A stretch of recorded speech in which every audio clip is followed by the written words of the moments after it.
ব্রাহ্মণবাড়িয়ায় police লাইনে হামলা করে কনসার্ট বন্ধ, এরপরে কিশোরগঞ্জে কনসার্ট বন্ধ, একটা অ্যাপ্লিকেশন দিয়ে কনসার্ট বন্ধ, অ্যাশেজ সেই কনসার্টে পারফর্ম করতে পারলো না। এরপরে সিলেটে নৌকাবাইজ বন্ধ। এই একের পর এক তৌহিদি জনতার কর্মকাণ্ড আমরা দেখছি। এবার তৌহিদি জনতা এসেছে মাজারে ওরস হতে দেবে না, এবং সেটা সাভারে সেই ঘটনা তারা ঘটিয়েছে। আদতে এই দেশটা কি সরকার চাইছে তৌহিদি জনতাকে দিয়ে দিতে? এই তৌহিদি জনতা নামধারী এরা কারা? এরা কি নতুন শাসক গোষ্ঠী বাংলাদেশে? এবং সরকার কি ধরেই নিয়েছে যে এদেরকে নিয়ন্ত্রণ করা যাবে না?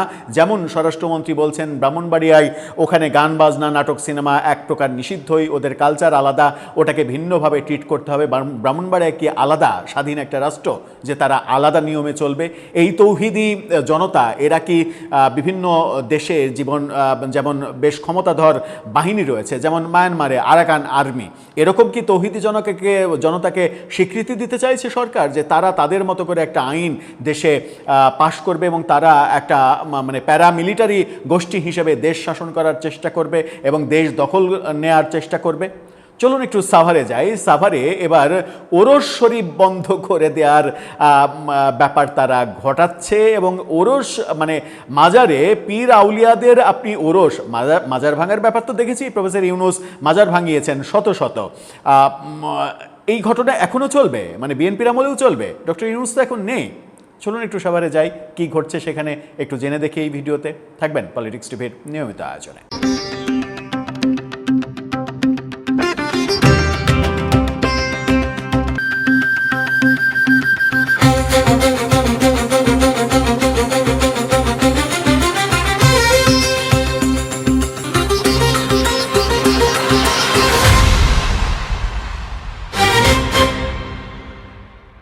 দর্শক, বলছিলাম তৌহিদি জনতা ব্যাপারটা মানে কি বলবো যে পাত্তা না দিতে এতটাই বড় বিস্ফোরা হয়ে যাচ্ছে যে সরকার একটা পর্যায়ে গিয়ে ইচ্ছা করলেও এটাকে আর নিয়ন্ত্রণ করতে পারবে না, যেমন নিয়ন্ত্রণের বাইরে চলে গিয়েছিল ইউনূস সরকারের আমলে। আমরা প্রত্যাশা করেছিলাম গণতান্ত্রিক সরকার দায়িত্ব নেওয়ার পরে এই তৌহিদি জনতার উৎপাত থেকে মানুষ রক্ষা পাবে, কিন্তু সেটা হলো না।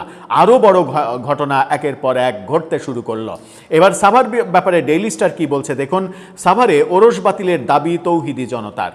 এখানে বলা হচ্ছে, ঢাকার সাভারে ওরস বাতিলের দাবিতে উপজেলা প্রশাসন কার্যালয় ও থানায় বিক্ষোভ মিছিল করেছে তৌহিদি জনতার ব্যানারে ধর্মীয় ও রাজনৈতিক নেতারা।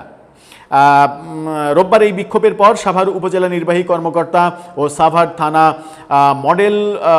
মডেল থানায় স্মারকলিপি দিয়েছেন তারা।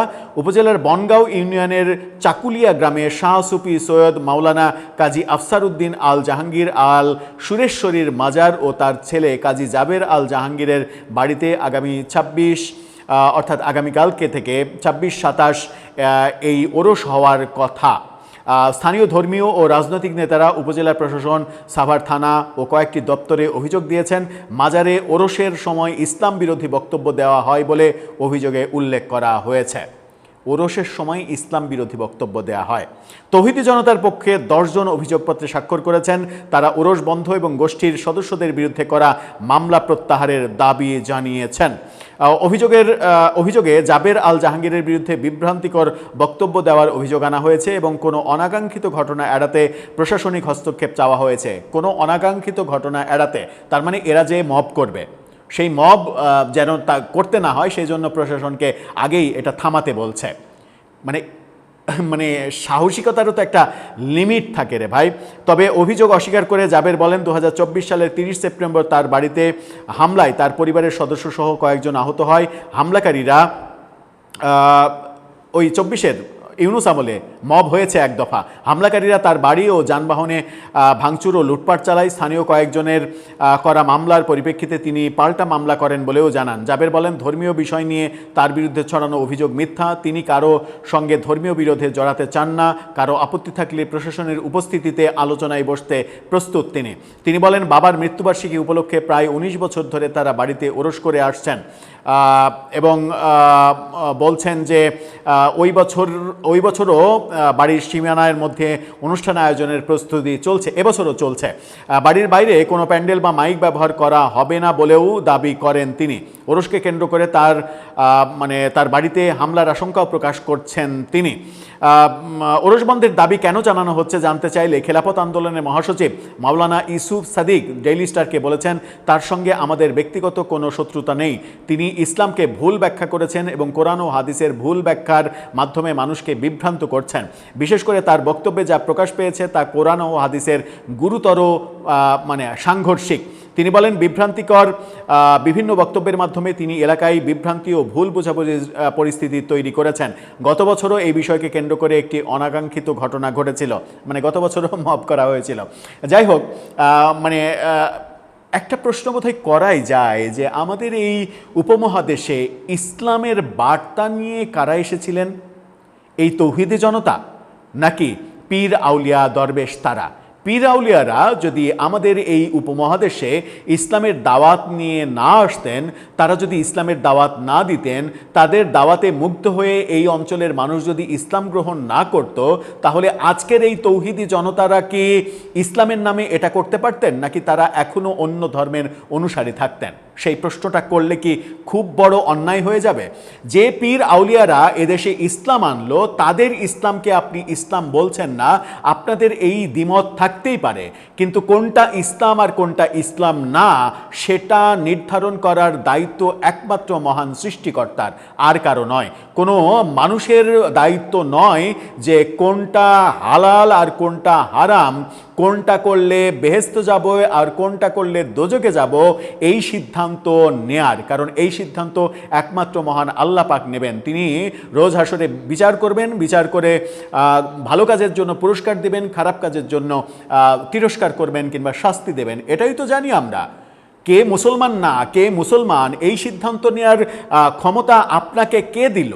কোন ইসলাম দিয়েছে? ইসলামের কোন জায়গায় আপনাকে এই ক্ষমতা দেয়া হয়েছে? কোন সূরার কোন আয়াতে এই ক্ষমতা দেয়া হয়েছে, যে ক্ষমতা প্রদত্ত বলে আপনারা এই কাজগুলো করছেন তৌহিদি জনতার নামে? এবং এগুলো বাংলাদেশের কয়েকটা উগ্রপন্থী ধর্মীয় দল করছে, কিন্তু যেহেতু তাদের দলের ব্যানারে করলে তাদের দল আন্তর্জাতিকভাবে জঙ্গিবাদের তকমা পেয়ে যাবে, এই কারণে তারা নতুন একটা কৌশল ফেঁদে বসেছে। সেটা হচ্ছে যে তৌহিদি জনতা। তারা কিন্তু তাদের দলের ব্যানারে করছে না, তৌহিদি জনতার ব্যানারে করছে, যেন এই ব্যাপারটা একটা আলাদা একটা প্ল্যাটফর্ম। কিন্তু আলাদা প্ল্যাটফর্ম নাম ব্যবহার করে আখের গুছিয়ে নিচ্ছে তথাকথিত ধর্ম ব্যবসায়ীরা, যারা মেনে নিতেই পারে না যে এদেশে শাহজালাল শাহপরানরা যদি না আসতেন, তাহলে আমরা এতদিনে মুসলমান হিসেবে আমাদের প্রিয় নবী কিংবা আমাদের মহান সৃষ্টিকর্তা আল্লাহর প্রতি আস্থা কিংবা ঈমান আনতে পারতাম কিনা, এতদিনেও আমাদের ইসলামের দাওয়াত কেউ দিতে পারত কিনা, যদি ওই পীর আউলিয়ারা বিভিন্ন জায়গা থেকে, বাগদাদ সহ বিভিন্ন জায়গা থেকে আমাদের এই উপমহাদেশে এসে ইসলাম প্রচার করা শুরু না করতেন। নিশ্চয়ই আমরা আকাশ থেকে টুক করে মুসলমান হয়ে পড়িনি।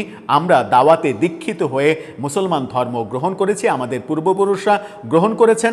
ইসলামের মহিমায় অপার মহিমায় মুগ্ধ হয়ে তারা ইসলাম ধর্ম গ্রহণ করেছেন, এবং আমরা সেই পরম্পরা অনুযায়ী আমরা সেই কালচার মেনে চলছি। যারা ইসলাম ধর্মের অনুসারী তারা সেই কালচার মেনে চলছি, যারা অন্য ধর্মের অনুসারী তারা তাদের কালচার করছে। যদি তারা মুসলমান নাও হয়, আমি ধরে নিলাম যে তারা মুসলমান না, তো তাদেরকে আপনি তাদের উপরে মব করার অধিকার আপনাকে কে দিয়েছে? বিদায় হজে তো মহানবী বলেছেন যে ধর্ম নিয়ে কেউ বাড়াবাড়ি করিও না, অতীতে ধর্ম নিয়ে বাড়াবাড়ি করার জন্য বহু জাতিগোষ্ঠী ধ্বংস হইয়া গেছে। তো তাহলে আপনারা নবীর কথাও শুনবেন না? নবী কোথায় বলেছেন যে আপনি কাউকে জোর করে ঘোষণা করবেন যে সে নাস্তিক মুরতাদ? ইসলাম বলেনি যে কাউকে নাস্তিক বলার অধিকার আপনার নেই।